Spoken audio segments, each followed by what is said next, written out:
Christopher Columbus was born in 1451 in the Republic of Genoa, part of which is now Italy. In his 20s, he moved to Lisbon, Portugal, and later resettled in Spain, which remained his home base for the duration of his life when he wasn't exploring the open waters. Columbus first went to sea as a teenager, participating in several trading voyages in the Mediterranean and Aegean seas. The one voyage to the island of Chios in modern-day Greece brought him the closest he had ever come to Asia. He made his way to Lisbon, Portugal, when he eventually settled and married Filipa Perestrello. The couple had one son, Diego, around 1480. His wife died soon after, and Columbus moved to Spain. He had a second son, Fernando, who was born out of wedlock in 1488 with Beatriz Enriquez de Arana. After participating in several expeditions in Africa, Columbus gained knowledge of the Atlantic currents flowing east and west from the Canary Islands. On October 12, 1492, after 36 days of sailing westward across the Atlantic, Columbus and several crewmen set foot on an island in the present-day Bahamas, claiming it for Spain. There, his crew encountered a timid but friendly group of natives who were open to trade with the sailors, exchanging glass beads, cotton balls, parrots, and spears. The Europeans also noticed bits of gold the natives wore for adornment.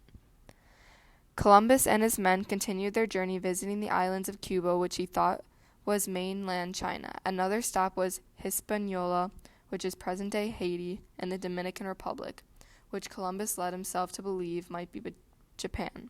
He also met with the leaders of the tribe and they traded ideas and objects. Later in life, when he was governor of Hispaniola, he was arrested and stripped of his title as governor for this mistreatment of the natives to their territory.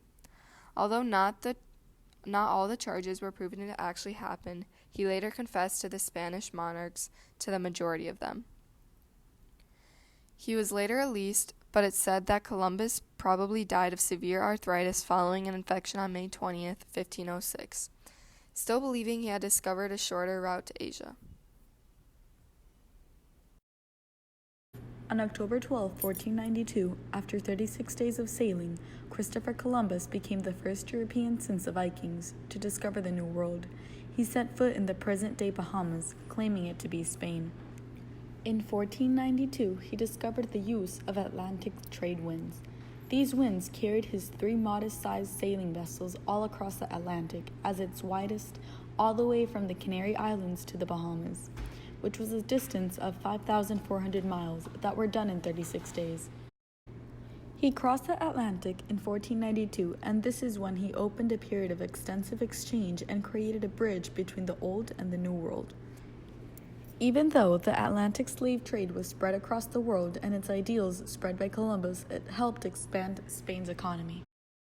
His voyages enabled the exchange of plants, animals, and cultures, and ideas between the Western and Eastern hemispheres.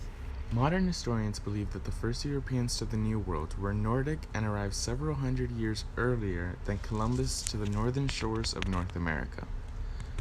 Although Columbus is hailed as the man who found the Americas, at the time he thought it was India, and didn't actually land in the Americas, rather modern-day Bahamas.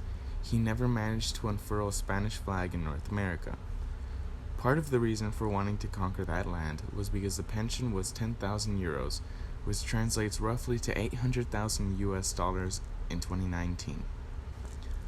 In Haiti and the Dominican Republic, he had the Awalkas lead him to the gold. This gold was presented to Columbus by the local Indian chief and was also taken by him and his men. He brought this gold back to the monarchs, who sent him away again to collect to expand their territory even further. Whether Christopher Columbus was a good man or not is up to speculation, but what is known is that without him, history would have been set back by decades, if not more. With a lackluster amount of information recorded in that time, it becomes increasingly harder to discern the truth from the lie. Because of that, historians and explorers today must only hope not to repeat the same mistakes that are told about Christopher Columbus and to continue his research and will to explore.